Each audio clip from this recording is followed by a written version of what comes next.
there is a line. It's a divide. It's a curve, but it's a divide. And it's the result-process divide. There's process, and there's result. I'm going to summarize everything I did, and I'm going to start showing you how we do what we do. The result is what the audience watches. It's what you're doing right now with me. It's what you do when you're having a conversation with somebody else. You're an audience member to them.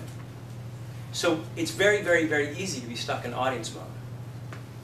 But your job as an audience member is to study the results, critique the results, interpret the results, talk about what's happening and the choices, and analyze what's in front of you. That's the audience's job, the result.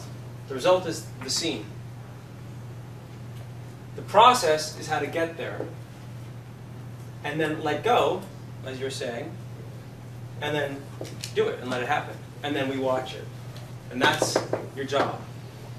That's, the result is the accidental behavior that occurs. Accidental behavior. And that's what people call acting.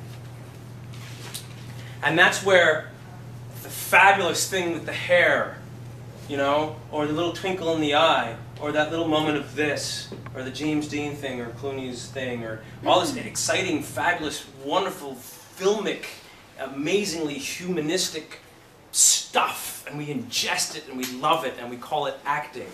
But that's not acting, that's the result of the acting. It just happens to be that's what we're watching. To get to that is the process. The vast majority of actors are lazy. And we're lazy because we're scared. Laziness is born of fear. And what we do is we minimize the process, and then we jump into the result not having actually done our work. We know that we're not actually creating results, so then we artificially create them. And that's when all the schmacking occurs. And your job as an actor is to remove yourself, surrender completely to the result, and let accidental behavior occur by completely, insanely, rigorously doing your job first. If you close, here's a character, and here's you. If you close the gap between you and character, then stuff happens. We film that stuff and we go, it's so dynamic, it's so interesting, he's so alive, he's so Russell Crowe. It's Russell Crowe versus Denzel Washington in American Gangsters. American Gladiators. That would be hot. But American Gangsters, you know? And it's like this crazy electrical stuff happens between the two of them. This chemistry, you know? But that's because they've closed the gap so they don't have to think anymore, so their instruments can be taken over. So that the instrument can be played so that accidents can occur. And the only way to do that is to cinch up all that work and get there. But we find ourselves sabotaging ourselves any way we can to not get there. And then there's a gap between where I have to be and where I am. And the only way to get to that, close that gap, is to fake shit.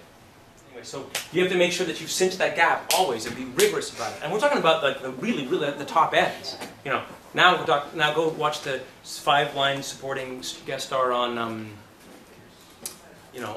Cold Case or something, and see how they're not closing that gap because their ego's getting involved and they're worrying about stuff. You got to get the job done.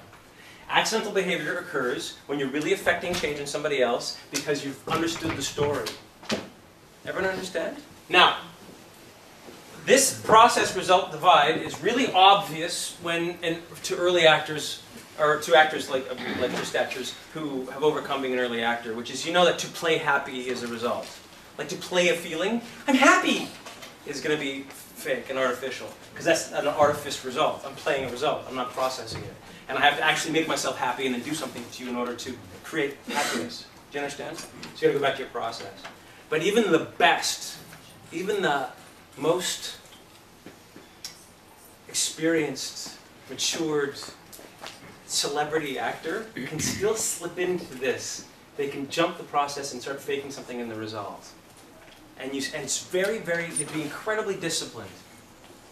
You know the downward look and up again is strong. You're like, damn, I'm doing that thing with my eyes. And I know it's going to work on camera, but it's not going to work on an animalistic level. The audience will get it in their heads, but they won't get it in their hearts.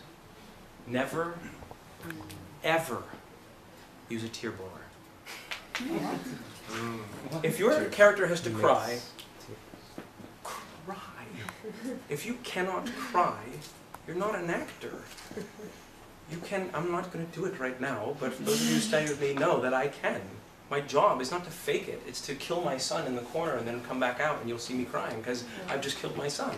It's to know who you are and then make those things happen. If you go to an audition and they go, it's okay, it's just an audition. You know, you don't actually have to cry because it's an audition.